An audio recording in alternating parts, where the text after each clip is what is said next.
Hey, good evening, folks, and welcome to another show of Let's Go Fishing. Got Mike here with me tonight. He's going to be my right-hand man here again. So, Mike, glad to have you with me. Good to be back over again. Good to be back over again. Well, he's really tickled to death. You can tell that, can't you? Hey, Lord, I tell you, I couldn't make it without Mike. Folks, a couple of quick announcements, and right here, talked to our sponsors through this week, and they all wanted me to convey to you all have a safe and happy Thanksgiving, and I wanted to do that for the sponsors, and I appreciate them and appreciate all of you. Tonight's show, I had a pretty good fishing trip Saturday night. Brad Lockett and I went to Norris, and I got in such a hurry coming in from work to get ready to go, try to beat darkness up there, which we didn't do. And I had a little foul up. I had the cameras with me, and I left my lights at home to where, give light to that mini cam, and so I didn't get to use it. Well, we had old reliable there, and sure enough, it let us down about 3 or 4 hours into the night. Why, it detected some moisture, and we didn't get much film. Got about 6 or 7 minutes worth, and but anyway, we're going to show that and that kind of thing. And another thing I wanted to tell you right quick, next Thursday is Thanksgiving, so we're going to show a rerun. Won't be here next Thursday, and I'm hoping you all will be watching after you've sat down and had a good meal and that kind of thing, and we'll get to watch the show. So we're going to try to pick a good one and show you a rerun. They're going to be closed here at the studio, but it goes on replay, so that's no problem. We'll just have to decide what show we're going to play, Mike. I don't want to show you crappie fishing back in January, It's coming on, though. Yeah, it's coming on. Okay, well, we may have to show that just to get you warmed up, you reckon? Yeah. He'll be ready to go there Friday morning, I guarantee you, folks. But I got Billy Rice with Citizens First Bank. We're going to show that little interview I did back in the summer with Billy, and then we're going to show the fishing film. We'll come back. We'll talk a little bit about what we call our fish on up there and what's going on up at Norris right now. I think you might be interested in that. And then we'll have some other announcements and some tips and take some phone calls. We had a good show last week. I thought Glenn brought out some good things, good points for our boats and this, that, and the other. He done a great job on that. I appreciate him. I've talked to Glenn this week, and he was just thrilled. He's had a lot of people come into his shop down there and talk about how things went. I'm looking forward to hearing from Jim Williams tonight. Jim's got some, he was trying to come up with a special sale for Friday, folks. So if you're, stay tuned. I'm hoping Jim will be the first caller here in a little while when we turn the phones on. He was still thinking about how to do it when I left him over there Wednesday night.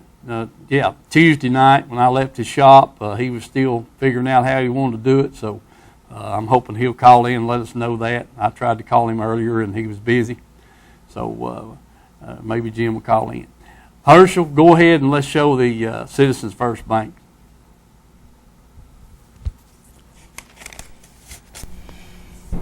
Hey, hello, folks.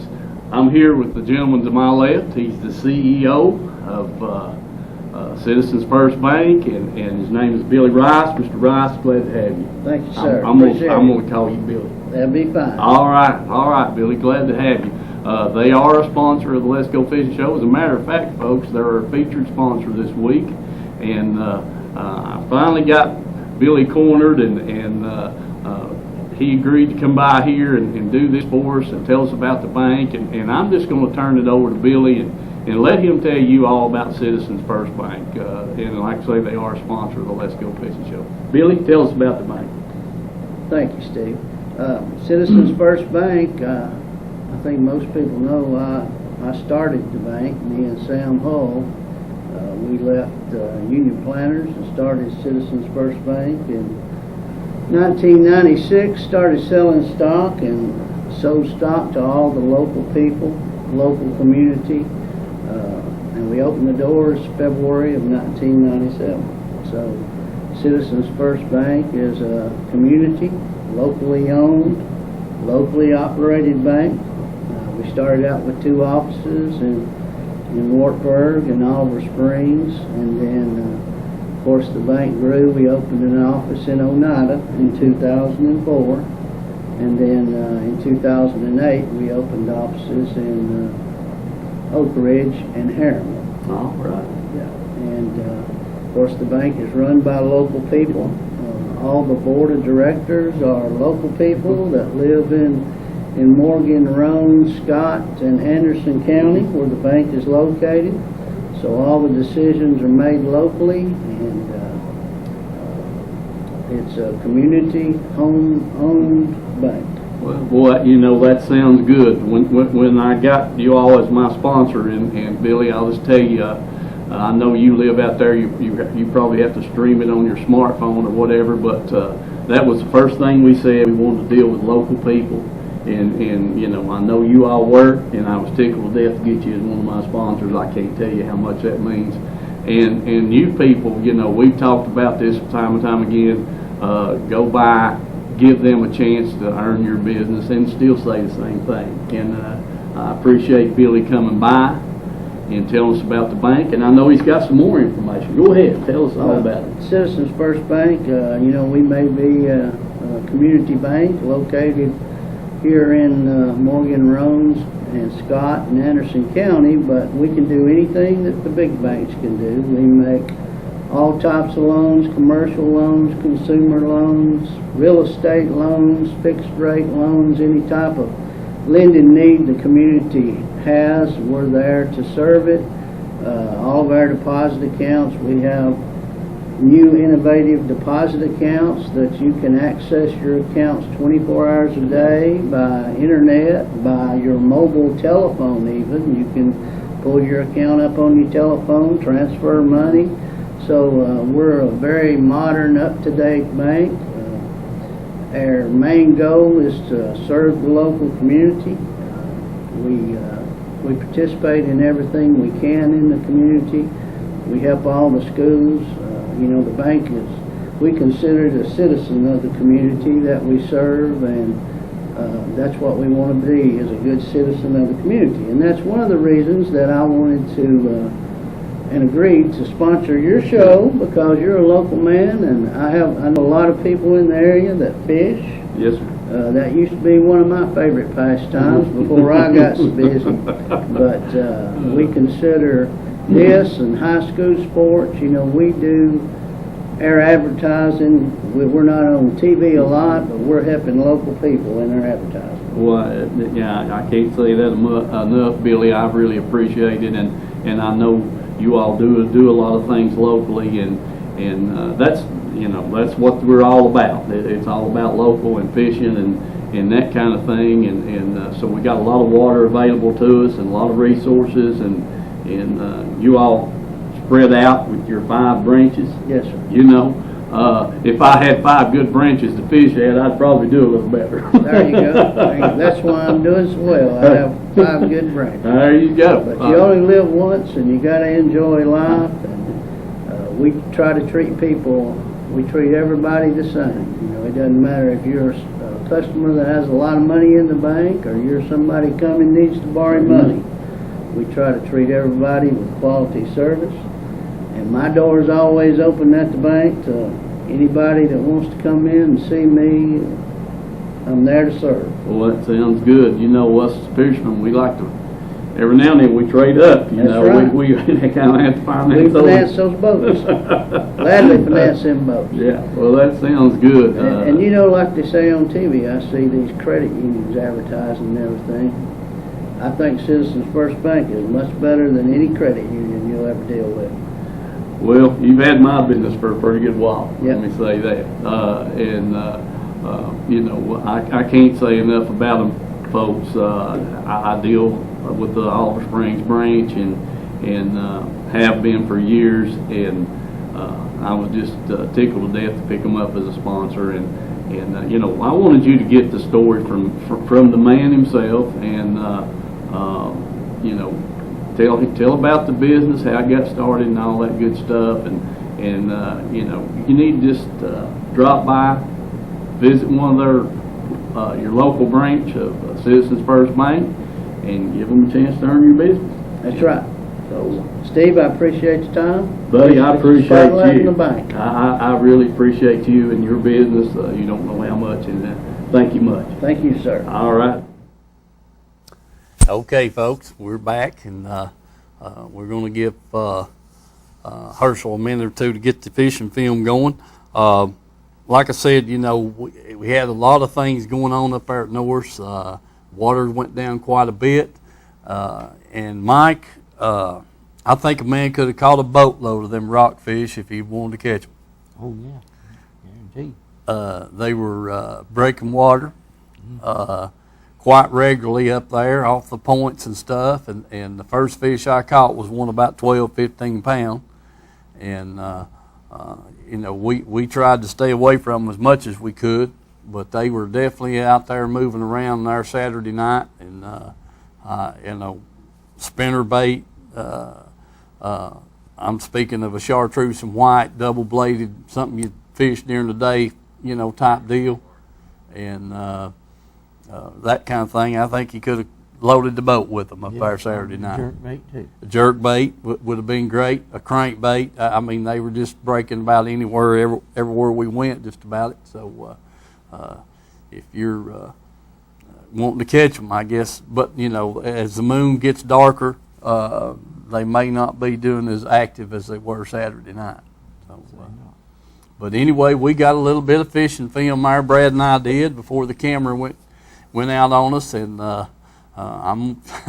we may get one more night trip in, Mike. If it warms up one night there in December, we might get to make a trip. It don't snow. If it don't snow, he said. All right. Herschel, go ahead and show us the film there.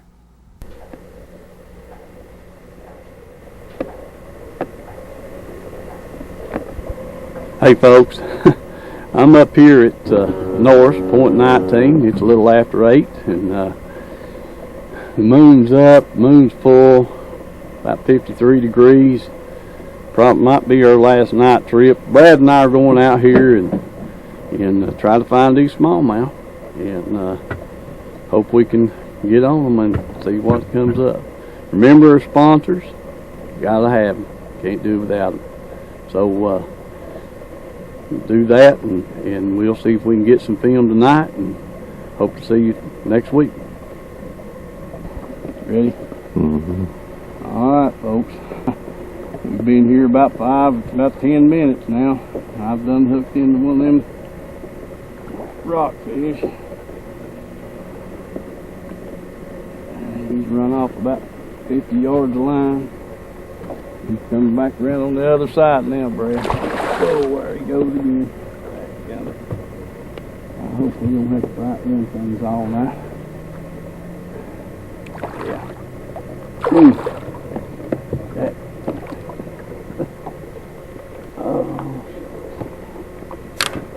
Let's see if I can get him up here, Brad.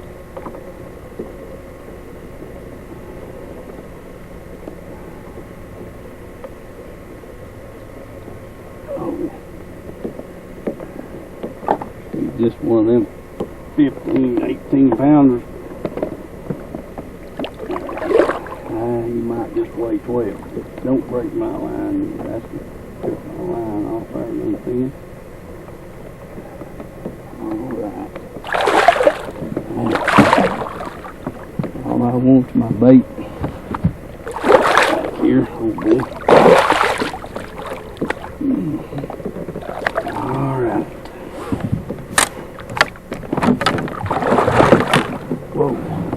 I said we was going to start using the dip net.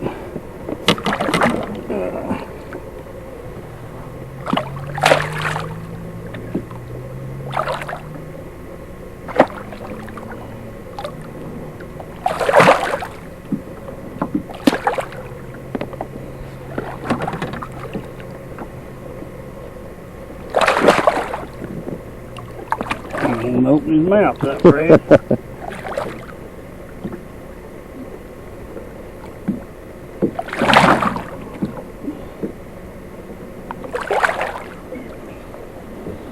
do then.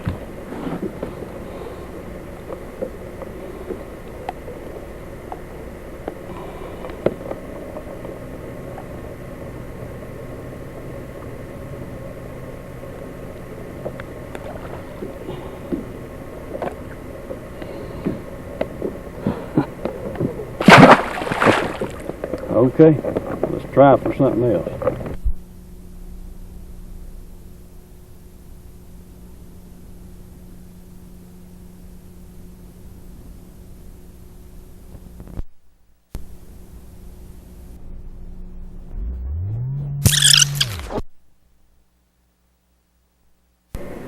That's what we're looking for, right there. Yeah, man, right through the nose. All right. Boy, it's bad looking. Okay. All right, folks. Brad's got pretty good fish on here now. Yeah. Yeah, Brad. That's a nice one. Yes, sir. Oh. Yeah, man. That's a chunk. That's a chunk, too. Sure is. Boy. Yeah, that's good. All right. Okay. Back in the water, folks. Get after another.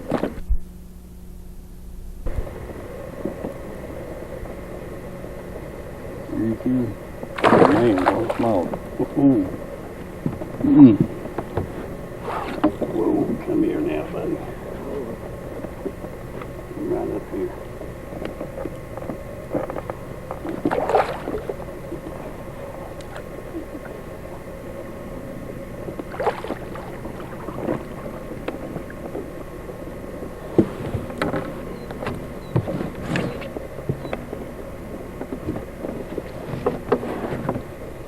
Another one of them chunks, Brad. Like a football. Boy. All right.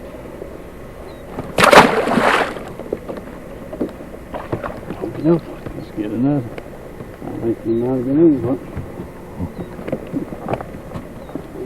All right, Brad, got another good fish on here, folks. Another boy, Brad.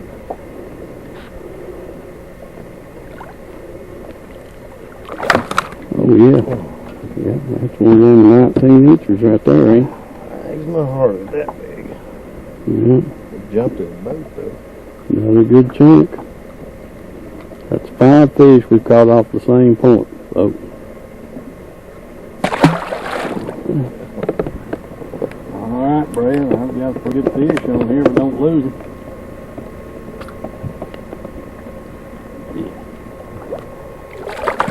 Right.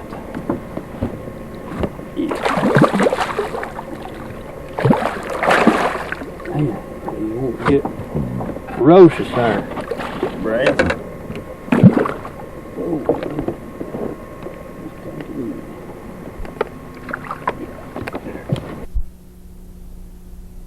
Yep. Okay, folks, that was the end of it. The camera died on us, so we'll go from there. Right quick, Mike, I want to say hello to Dad. Yeah. Yeah, I forgot that. He'll be mad. Yeah. You know, All that.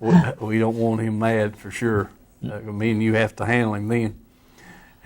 Hello, Dad, and folks, I forgot to do that, and I wanted to make sure I got that in. Right quick, Mike, we're going to talk about what we caught those fish on up there the other night, and we did catch the first 5. Well, rockfish, I'm not even going to count them, but the first 5 smallmouth we caught were all off the same point. You know, we fished that point out, I don't know, probably 50, 75, maybe 100 yards from where we started, but within that 50, 75 yard span there, I guess we caught those 5 fish. 2 of them were real close together, and the other 3 we just kind of picked them off around through there. Probably should have went back through it again, but anyway, we went to another place and caught some fish. When we found fish, and we fished 3 or 4 good places that we didn't get a fish. Yeah. So They weren't everywhere, but they were there, and I kept the boat setting in 22 to 24 feet. Most of the bites came in that 18 to 20 foot range, seemed like. Now, we did take off down the river towards Stardust and fish some places down through there, and on the steeper banks, the fish were right up on the bank. But, heck, you're setting in 40, 60 foot of water, Mike, and that kind of thing. I guess you had to go down and get out of the wind or something. Well, that was exactly the purpose. We couldn't fish what we wanted to fish there in the Lewiston Sea area because the wind was coming straight out of the north, and in time it got down there to the boat ramp, it was pretty rough. I'd say so. So we headed down the river and got on those bluff banks down through there. And like I said, when you throw your bait out there, folks, on those steep banks, a lot of times it may go 10, 12, 15 foot before it sets on a ledge and hits the bottom. So makes you think the fish are right up on the bank. But anyway, we did catch some fish down through there. We didn't get to get them on film, and I hate that. But we were throwing the higher jigs, Mike. You can tell them what we was fishing. You know what we was fishing. You wasn't even with us. Yeah. We caught them on the higher jigs and a few on the rubber jig, the watermelon, and that kind of thing. Now, I had a few of Paul Harris's jigs, Mike, that's real close to a watermelon, and that's what I was throwing. And Brad was throwing the ninny fly, yeah, in the watermelon. What we call I guess the medium watermelon color, but and we caught some on brown and orange. The Scotty Mayfield chocolate brown with a little bit of orange in it, and then I was throwing the brown deer tail fly with a little bit of orange backed up in it. So that's kind of what we were catching our fish on, and that kind of thing. So just wanted to pass that along to you. Things change up there in the daylight. It just, when that moon comes out, folks, and Norris has been really clear this year because all the rain we had back earlier in the year, and because them pulling the water, they've been dropping that water or pulling that water up there about all year long, just to keep it out of the woods, Mike. Oh yeah, no doubt. And so it clears up fast, and it's been clear, and it's still clear now. I mean, it's pretty dang clear up there. So, that's had an effect on things up there. So it kind of changed up a little bit. But be glad to give you some more information on that. As the night goes on, I'm going to run through a few things here right quick, and. The photo of the month. I have not received a photo on my email address so far this month, and we're into the third show of the month. Next week will be a rerun. So if you're interested in getting in on this photo thing, you better get it to me pretty quick so we can get you a T-shirt. But I have not received one. Mike, you haven't even caught a fish and took a photo of it either, have you? No. That's what I anything thought. worth taking a picture of. Well, okay then. I can't blame the audience if my supporters don't even do it. So what are we gonna do? I'm just aggravating Mike, folks. But do get me a photo of the month in, and I've got the two that I saved last month, and the one of Mr. Harness the month before, and I've got an album set up there at home, and I'm trying to keep them all. So get that to me so we can get you a T-shirt. And then last week, or week before last, we had a guy question. I asked anybody if they knew a taxidermist to call in. Well, I found out. I got one. A guy called me last night and gave me Lowell Watts's phone number. Lowell's a fisherman, and I didn't know he was into this, but he is. He's mountain fish, and I'm gonna give you his phone number in case you need one, and it's 865-466-0861, and Laurel's there in Rockwood. So if you're down that way, or if you need this number, don't get it, call me here after a while after the show, and I'll give it to you again. But Laurel's into that kind of business. He's the only one I've heard of. So if somebody's got someone else they want to recommend, give me a shout, and we'll mention it on the air too. Let's see. December the 5th. I'm going to tell y'all what I done Saturday afternoon before I went fishing. I've been talking about the East Tennessee catfish angler, Mike, and I'm glad Mike was there to witness this because. Anyway, I went down there. I left work. As soon as I got off work, I drove straight to Caney Creek. And they were down there. Some of them, a couple of them had already weighed in. And Mike was there. He'd been down there fishing that Caney Creek tournament Saturday.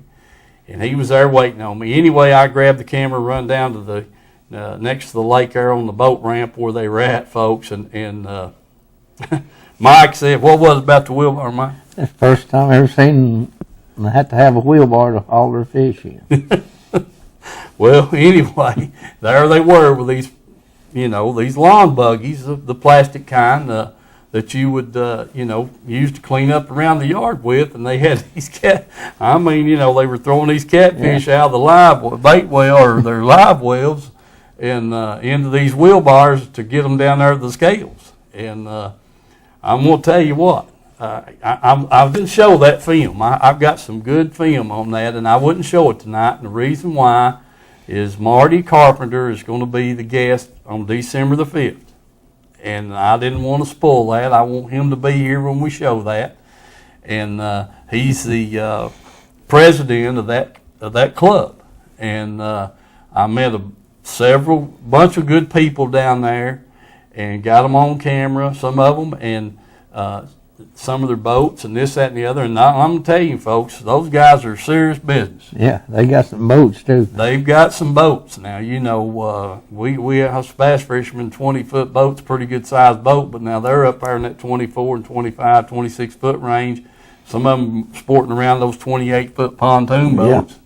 Yeah. And, electronics everywhere. Rod holders everywhere. I'm just not going to say any more about it, but I want you all to make sure that December the 5th, you're there in front of the TV and watching that show because it's see that film. They're serious about the catfish. No doubt about that. 80-pound line, 8-ounce sinkers. These guys and their baits are 12, 14-inch fish. I mean, they don't play. They're not playing around. They're after it seriously. So, and they're looking for some more members. And Mike, I may have to join up. Hey, I mean, they got them. Like you said, they use a wheelbar to get the fish to the scale. So that ought to tell you something. So I'm gonna go on to something else and not say any more about that. I wanted to bring up the tackle box tip since I didn't get to do one last week that I remember. Mike, I've got two things I want to talk about during that, and I'm going to give this one to you, and you can follow up on it. Yeah. Spare tips for your rod in case you break one off, and the glue to put it on with, and that glue comes in handy for more than just putting tips on. Glued sinkers on the bottom of crankbaits to get them down deeper. I've glued rattlers on the jigs and several other things that I've used that glue to stick things on with. So it's an awful good pack to have right there and carry with you, because you never know when you're going to knock a tip off. Yeah, I'll add to a little bit about that. Rick Whitson had them grandsons of his out fishing a couple of weeks ago, and where they were winding the floaters and the sinkers and the baits up into the tips of the rod. Mm-hmm. They had broke the ceramic out in the eye, and this rod tip right here, if you're not careful, you'll crack it. It's real, it's ceramic. It's just hard as steel, and it doesn't. It's kind of fragile like an eggshell, but when it comes to beating around on it, it don't stand a whole lot, and you'll knock this ceramic piece out, or crack it, or break it, and it falls out, and then your line's running on the metal. Mm-hmm. And those boys had done that. Rick's grandsons had done that, and he got down there at the lake with them, and they were fishing, and next thing you know, their lines was all fuzzed up, and this, that, and the other, and he wound up changing 2 fishing lines, and he said before I realized what was going on, I'd done put a new line on the reels, and dadgum said wasn't 10 minutes, it was the same thing again, and so I made them swap rods when I figured out what was going on. So this is a good little old kit, folks, to carry in your tackle box or in your boat, and because, like I said, you wind your bait, especially on a Carolina rig, Mike, or a crankbait. It pops up. You got your rod tip down the water, and you don't see the bait coming, and occasionally you'll break these things out, or break a tip off your rod, and you've got something there to fix it with. You don't mess up a good fishing trip just because you had a little incident. Good little thing to carry around with you. 3 different sizes in there. There's 3 different sizes in this one. I usually try to buy the biggest one and the biggest one to the next 3 down, and then they do make one for that's got 3 a little smaller in here, and kind of look at your like the big ones for a heavy action rod, a flipping stick or something like that, and then it may not fit a flipping stick. It may not be big enough. You may have to go to the tackle store and getting their single out items there and size up what you need. But general purpose, this right here is a good little old thing to carry around in your tackle box or in the boat. And like Mike said, that glue's good for a lot of other things. And but that comes back to that other tip I gave you a few weeks ago about the cigarette lighter. You may need to build a fire, and you may need to melt your glue with it. So good little thing. The next thing I want to talk about is your fire extinguisher. Now this is, you have to have this in your boat with TWRA to be legal. But the reason it was brought up at work today, and there were several stories shared of accidents out on the highway, this, that, and the other. I carry one in my truck, and the reason being, it was brought to me that people didn't know how to operate a fire extinguisher. Well, even on your boat, read the directions. It tells you what to do, how to operate this thing, in the heat of the moment, you may get frustrated, panic a little bit, what have you, when flames are coming up out of the back of your boat or out of your vehicle. You need to look the thing over, know how it operates, what you got to pull to release the trigger, get rid of this little ring here, and that's just keep it from getting set off accidentally. And you throw that away, and then it's ready, mash the trigger down, it's ready to go. But Thanksgiving's coming on, going to be cooking, Mike. Yes. Deep frying turkeys and that kind of thing, well, if you don't have one at home and you got one in your boat, you might want to set it out there closer to the grill. Well, everybody gets excited on things, even the ones that watched that NASCAR race there the Sunday, when that guy's car caught on fire and the guy come across the wall with the fire extinguisher and he couldn't figure out how to operate it when it blew out, and they thought it killed a half a dozen, but he's lucky nobody was hurt on it. But he wasn't used to operating a fire extinguisher and probably panicked a little bit, so they need to get familiar with them, that's for sure. Well, it's true. You don't want to wait till you really need to use the thing, and then you have to get it, and you don't know how to use it. What made me want to talk about this was my boss. One of his best friends was in a car accident, got hit head on, and he had 5 fire extinguishers in the bed of his work truck. And the person that run into this guy burned up because nobody couldn't figure out how to make them work. They grabbed 2 up out of the truck, couldn't get them to work, and the whole thing was they didn't pull the pin or break the seal here to release the trigger. And that was a shame. So, you know, like I said, take a minute, look the fire extinguisher over, and read the directions so that if you ever had to use it, you can. And just wanted to pass that along to you, being, you know, a lot of things was talked about today with fire extinguishers, and that was mentioned, and I thought it was a heck of a story and something to pass along to you. You know, your boat catches, they're smoking out the back, you know, I don't know, you know, what I'm going to do. I hope I never get in that situation. And that brings on another thing I wanted to mention to you. The water temperature, Mike's what, 53 degrees? 53, 54 is what I had the other day. Okay. Remember, last year had a friend of ours about drowned, and so, you know, it's time to put your life jacket on, folks. You got all them extra clothes on. If you've been like me, fishing in the warmer conditions without it, the water's got cold now, and you need to think about putting your life jacket on when you're fishing, and not just wear it when your boat's running, but keep it on while you're fishing in case you wind up in the water. All right, we're moving right along here. Got some Herschel. Go ahead and give us a little break there, and I'll get a drink of water.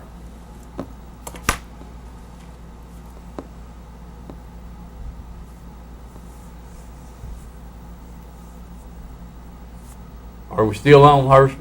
There you go.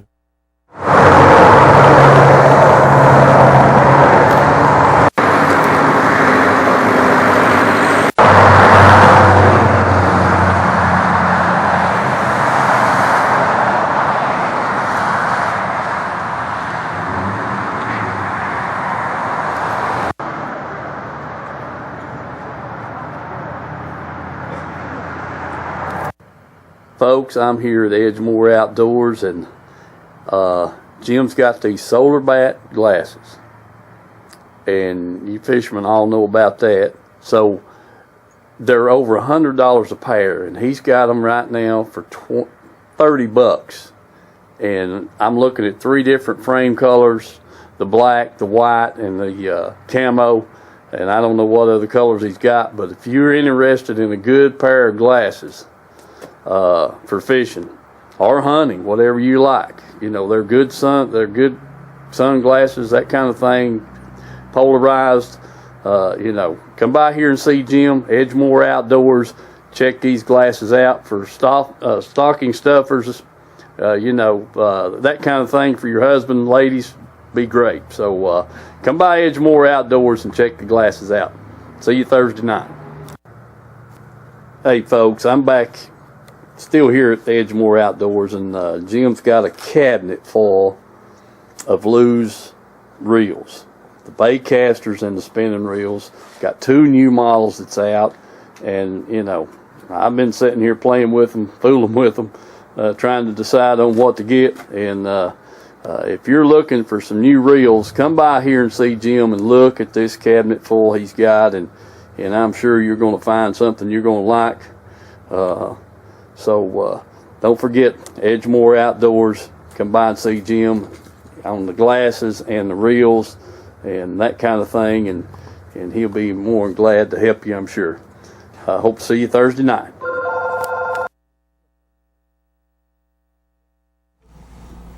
Okay, folks, back to us, and we're back with you, and do go by and see old Jim there on that on the glasses and the reels and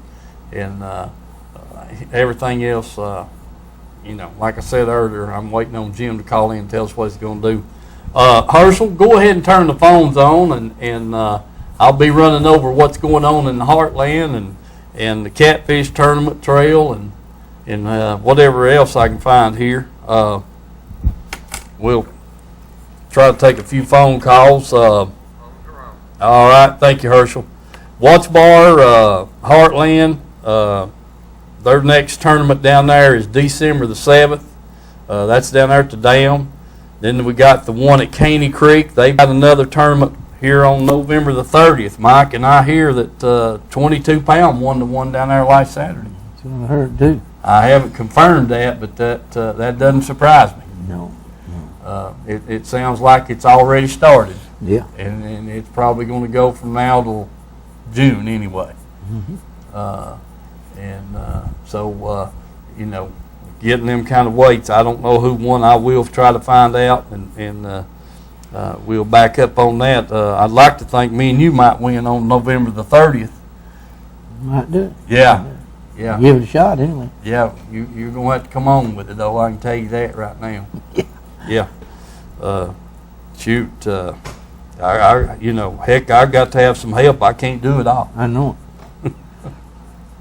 But anyway, they got one. Mike Ellis and those guys at Caney Creek are going to be fishing November the 30th. That's the Saturday after Thanksgiving. And then they'll be back down there December the 14th and December the 28th, you know. So it's just going on, folks. I mean, they don't let up. They're kind of like them. I told Marty, I said, I'm glad to see these catfishermen. I said, I always thought us bass fishermen were the only crazy bunch around, but now we've got an equal. Yeah.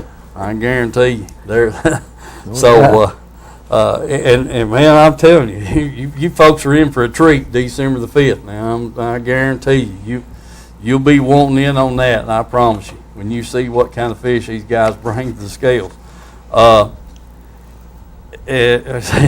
And then we go to down Division 27 on Watts Bar. That's at the one at Tom Fuller Park. Their next tournament is December the 14th. They had one this past Saturday on the 16th.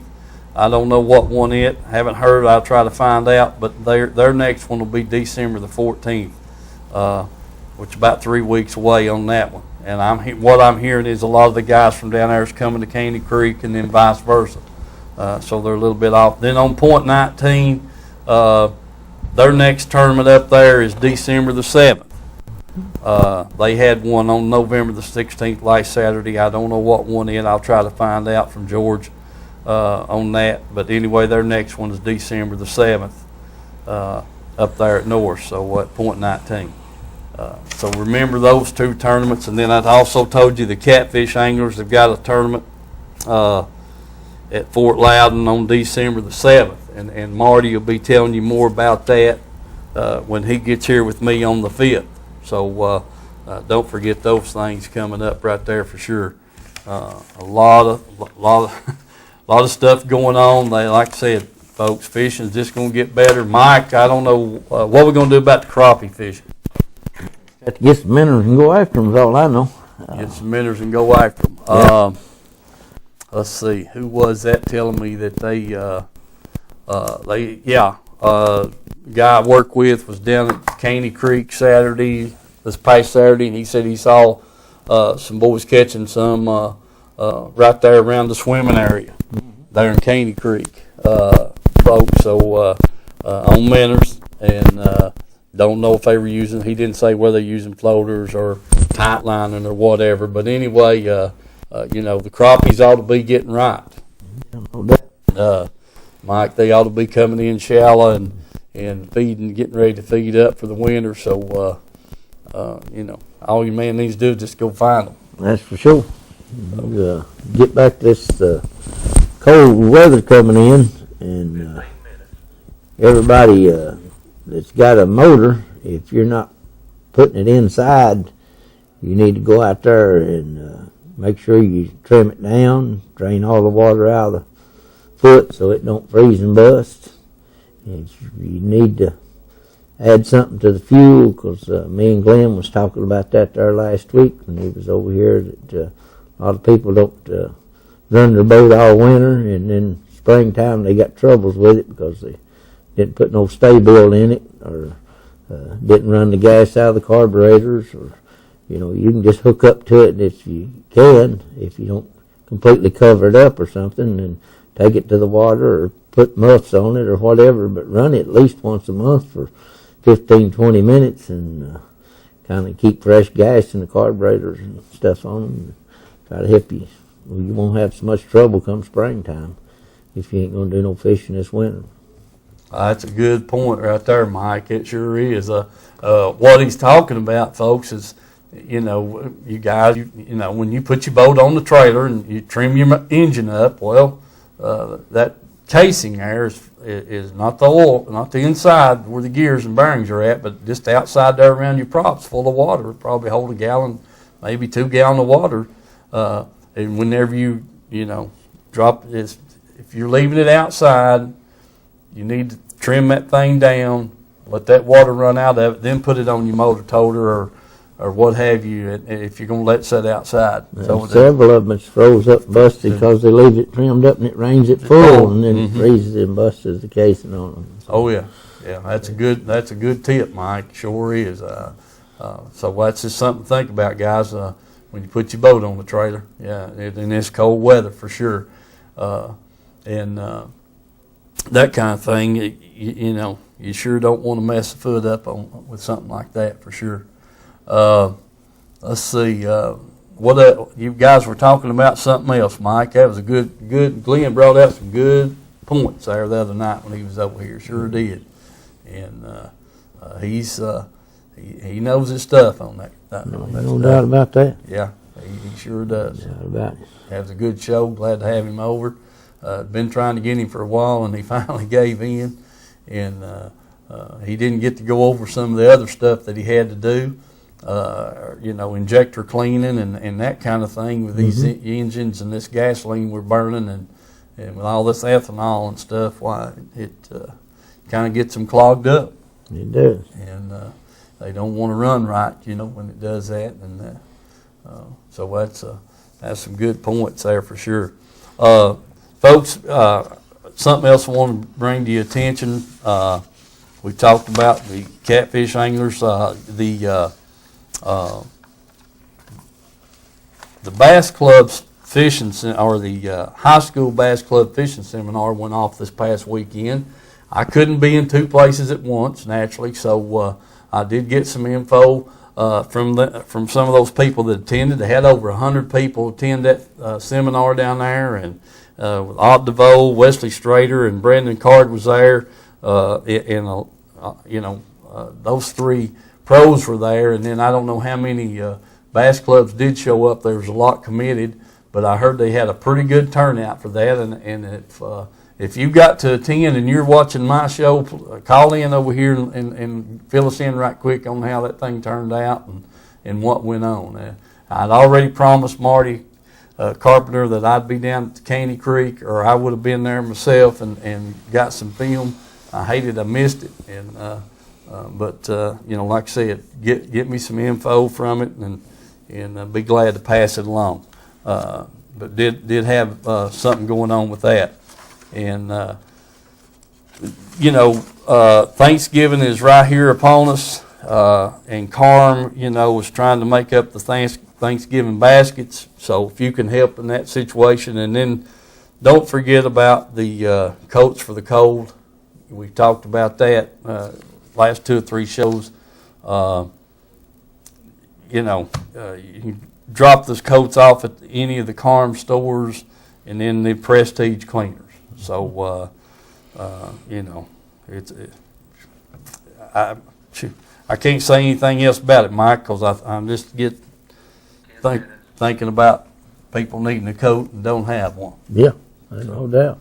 So, but don't forget that, folks. Help Carm all you can, and because they're doing everything they can to help the people in need in the community, and we definitely want to make sure we remember them for sure. Let's see. There was a couple of other things I told folks we'd talk about. Mike, let me see. Don't forget Mountain Pizza. They got the karaoke on Saturday night and the big little kids meal on Thursdays, and then on Monday nights they got the family night where you can eat in for $7.99 on the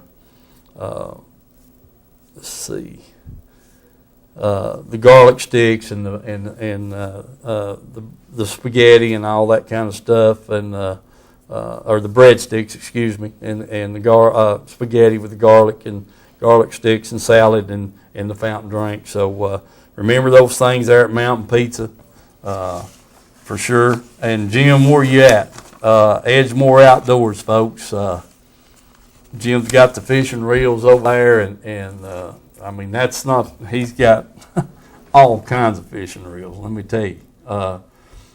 The cabinets are full, Mike. No doubt. And shoot, I had 2 picked out, but I walked around to the other end of the cabinet and had cut the camera off, and we were standing there talking, and I got to looking at another brand, the old Kuma's there, and I thought, I hope that's Jim right now. Anyway, I couldn't make up my mind. I done had him put 2 back, and I said, just take them back out and put them in the shelf, and I said, I'll be back. Hello, caller. Yes, I was going to ask you a question. I'm not much on bass fishing, but I like to crappie fish, and on a couple of shows, or maybe 3 or 4 shows back, you said you caught some walleye around Emory and State Plant. Were they legal size? No, I don't know that, but I'm just about guaranteeing you they were. I didn't put them on the measuring board because we just chunked them back in the water just about as quick as we could get them off the hook. Yes. But if they weren't legal size, they were real close. How many did you say they dumped in down there? 450,000. Yeah. I enjoy your show. I watch it every week, and I'll be calling back later. Appreciate the information. Hey, buddy, I appreciate you calling in. Glad you liked the show. Keep calling in, letting us know if you hear of anything good. Let us know back, will you? Okay. Thank you. Thank you. All right. Mike, it's not going to be long before them 450,000 walleye is going to be eaten size. Oh, yeah. You know, and there's a few already in that lake to start with. They're just kind of hard to find. You know, we're going to keep after them. I can't wait till they do get, and you know, I'm hoping that they'll reproduce and that 450,000 turns into couple of million here pretty dang quick. We got the Emory River there to go in, and the Clinch River, and so the cool water's there. And you know that caller, I'll tell you this: we were over to Tellico on the 13th of November over there at the Yacht Club doing some filming with Bill Nichols. And those guys over there were telling us about all the walleye that they were catching there this year out of Tellico. And normally, you know, their story was this: when they'd go walleye fishing, they would run up to Harrison Chilhowie Dam, way up the river, or go up there and put in because the water was colder. Well, now they're catching those walleye all the way down there below the Yacht Club there on Tellico, and the reason being is because all the water flow that's been coming out of Fontana and Harrison Chilhowie and one on down the river system pushed the walleye downstream. And so now they're down there catching them around the Yacht Club. Yes. So, you know, that has an effect on what's going on. This current does. It sure. So, you know, we were glad to hear that, but we just picked that information up over a couple of weeks ago, and I thought I'd pass it along to you. So you might want to cooler water, biggest thing. The cooler water, exactly right. So you might want to go over there and try that place out right there, or in that vicinity anyway. But we did pick that information up for on the 13th of this month. We were over there that night at their bass club meetings where it came from. So Herschel says we're getting close to running out of time. I will tell you this, while it's on my mind, we're working on getting back onto YouTube so we can get the show out to anybody and everybody. I'm working with Herschel and Brad over here at the studio, and we're trying to get this thing back on the air on YouTube, and all the shows will be going out on that hopefully here in the next few days. And I don't know, we probably won't catch up but a few weeks back, but for everything from here forward, hopefully be on YouTube. And I got relatives in Atlanta and Mississippi and everywhere else that's wanting to watch the show, so we can get good information out to a lot more people. No doubt. That's get these kids involved. It's the main thing. That's the main thing right there, Mike. That's a good point. The thing about being on YouTube, Mike, the pressure will be on. You can't have camera trouble, and you got to catch fish. So I don't know. You're gonna have to practice more, I guess. I'm just a net man. Just a net man. All right, Herschel. How much time we got? 3.5. All right. I wanted to pass that along to you. So if your buddies can't watch the show, then tell him just hold on. It's coming to YouTube here real quick, and hopefully he can get it on his computer or his smartphone. And these smartphones, everybody's got one but me, or I've got one but knowing how to use it's another thing. Yeah. Mike, it's that's the deal right there. I'm lucky to get the weather off of it, let alone anything else. Better than me. Every time I touch it, it goes out. Yeah, that's the way I am. I'll shoot. I go to move my thumb across the front of it, and it deletes or hangs up or whatever I'm trying to do. So it's we're just kind of the wrong generation, but we're learning, I guess. Folks, I do want to tell you all to have a happy and a safe Thanksgiving myself, and I want you to continue to watch the show, call in. Give us some good information. If you got anything, call her if you catch some fish there a minute ago. Don't forget about the photo of the month there. Get me a picture and get you a T-shirt. And what was that? Randy McMillan, the boy's going to take me over at Tellico. I hope he's getting to watch. Blow Loudon Dam. Blow Loudon Dam, yeah. So the water temperature's down in the 50s, so maybe by next month he and I can make that trip over there. Catch some sauger and well, he said he's liable to catch anything, and I agree with him. Yeah. Without a doubt. So maybe again like it was last year, all these bait stores run out of minnows because everybody's going crappie fishing. Yeah, well that's true too. It's hard to find minnows last year in a place or two. They couldn't, I don't know what happened, but we had trouble finding them, didn't we? Yeah, so many people going crappie fishing. So many people going crappie. Now Jim told me he had a bait that'd beat a minnow. He's got them over there at Edgemore Outdoors. And he said, I'm afraid my minnow business is going to go bad because of all these baits I got right here will probably outfish a minnow. I said, Jim, he said, yeah. So I said, I'll tell you what, we'll give them a good test and see. But we got to get some fish in the freezer. My wife told me we're out, and I got to have some crappie. So we may try to make a trip after Thanksgiving, Mike. No doubt. And get some minnows and get down on them crappie and see if we can't catch them. And I like to catch them on a grub too myself, but we'll give them a shot. Folks, have a good, safe, and Thanksgiving, and God bless you. Hope to see you December the 5th. Remember, December the 5th, we'll be back. We'll show you a rerun next week. And Herschel, anytime you need to cut us off, cut us off.